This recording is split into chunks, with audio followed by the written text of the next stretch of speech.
বাংলাদেশে আসলে গণ অভ্যুত্থানের পরে যে ভঙ্গুর একটা অবস্থা আমরা দেখতে পারতেছি, আসলে এই ভঙ্গুর অবস্থান থেকে আমার মতে আসলে যদি এই দুর্নীতি, যে বাংলাদেশের এখন অর্থনৈতিক অবস্থা, বিভিন্ন দুর্নীতির কারণে যে সমস্যার সম্মুখীন আমরা এখন আছি, সেই সমস্যা থেকে যে কারণে আসলে আমাদের গণ অভ্যুত্থানটা করা জনগণের, ছাত্র সংগঠন সবার আসলে যে ক্ষোভ মানুষের মানে সরকারের প্রতি ছিল, যে কারণে আসলে সেই ক্ষোভটার আসলে মূল কারণটা যদি আমরা বিশ্লেষণ করতে চাই বা দেখতে চাই, আমার মনে হয় সবথেকে বড় ক্ষোভের জায়গাটা হলো দুর্নীতি।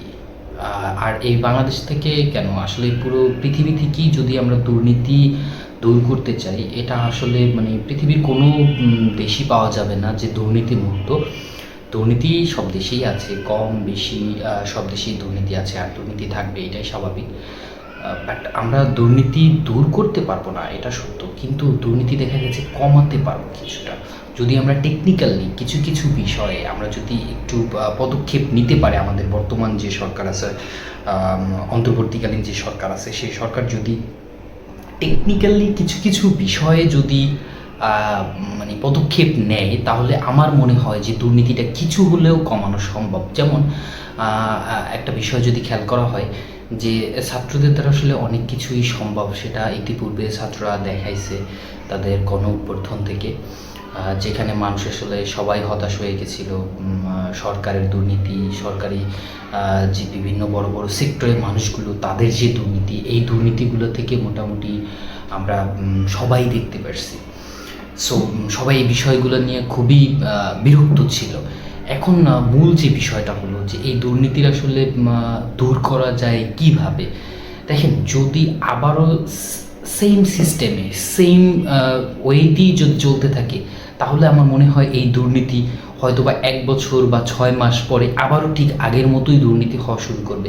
হয়তো এমন হতে পারে যে আগের থেকে বেশি আরও দুর্নীতি হতে পারে। যেমন আরব বসন্তর কথা যদি আমরা দেখি, আরব বসন্তরও কিন্তু গণঅভ্যুত্থানের পরে তাদের দেশ কিন্তু আরও বেশি ভঙ্গুর হয়ে গেছে, আরও খারাপ অবস্থা হয়েছে। সো এরকম কিছু হতেই পারে। সো এই ক্ষেত্রে আসলে যদি কিছু পদক্ষেপ সঠিক রাইট নাওতে নেওয়া যায়, তাহলে আমার মনে হয় যে চেঞ্জ করা সম্ভব। যেমন আমরা যদি একটু চিন্তা করি যে আসলে এরকম কিছু করা যায় কি না, যে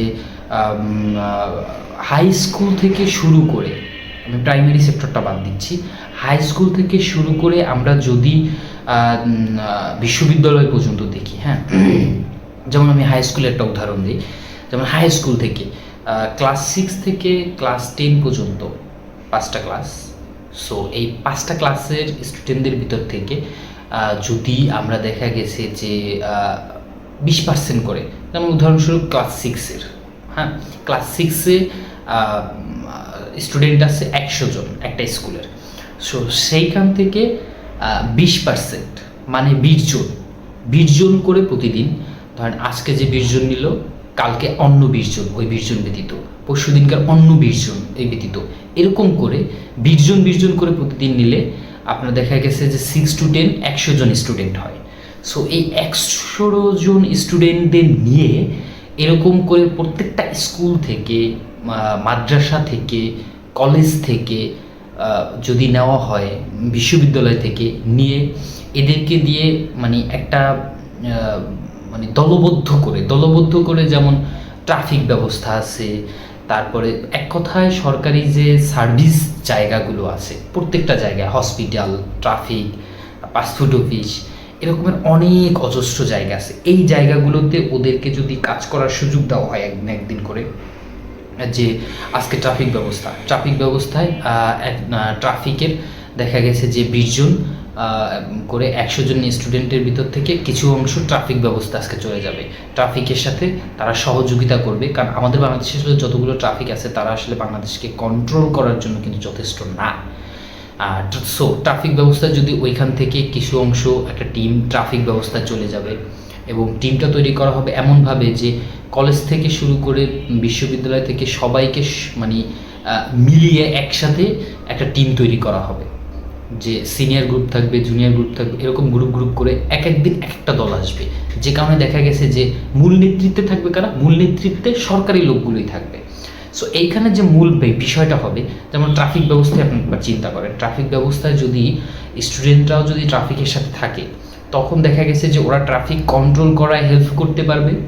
যদি কোনো পুলিশ, যেমন চাপায় চিপায় নিয়ে আমাদের ইতিপূর্বে দেখছি যে ঘুষ খাওয়ার একটা প্রবণতা ছিল, যে ওই ঘুষ খাওয়ার প্রবণতাটা দেখা গেছে যে ওই স্টুডেন্টদের সামনে বা সামনে বসে করার সুযোগ পাবে না, তখন স্টুডেন্টরা প্রতিবাদ করতে পারবে। সো সেইখানে একটা কাজে লাগবে, কখনো ওদের সামনে করতে পারবে না, এটা একটা বড় একটা কাজ আসবে। আর অন্যদিকে ট্রাফিক ব্যবস্থাও ওরা পুলিশের সাথে থেকে সমন্বয়ভাবে খুব সুন্দরভাবে কন্ট্রোল করতে পারবে। এখানে যে মেজর সমস্যা দূর হবে সেটা হলো গিয়ে যে ঘুষ প্রবণতাটা দূর হবে।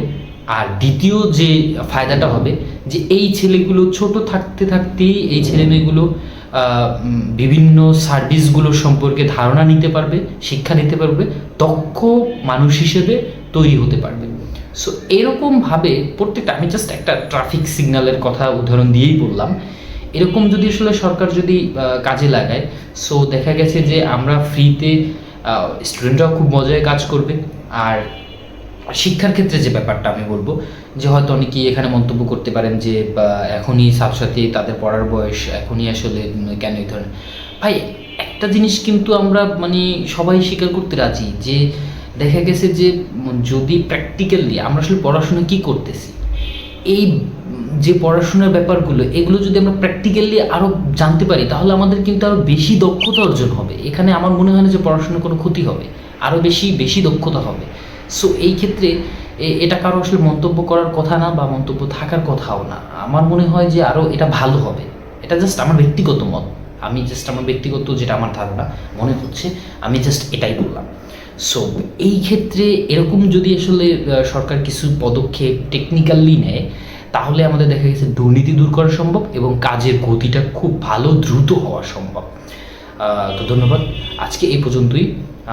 দেখা হবে নেক্সট নতুন কোনো একটা ভিডিওতে। আল্লাহ হাফেজ।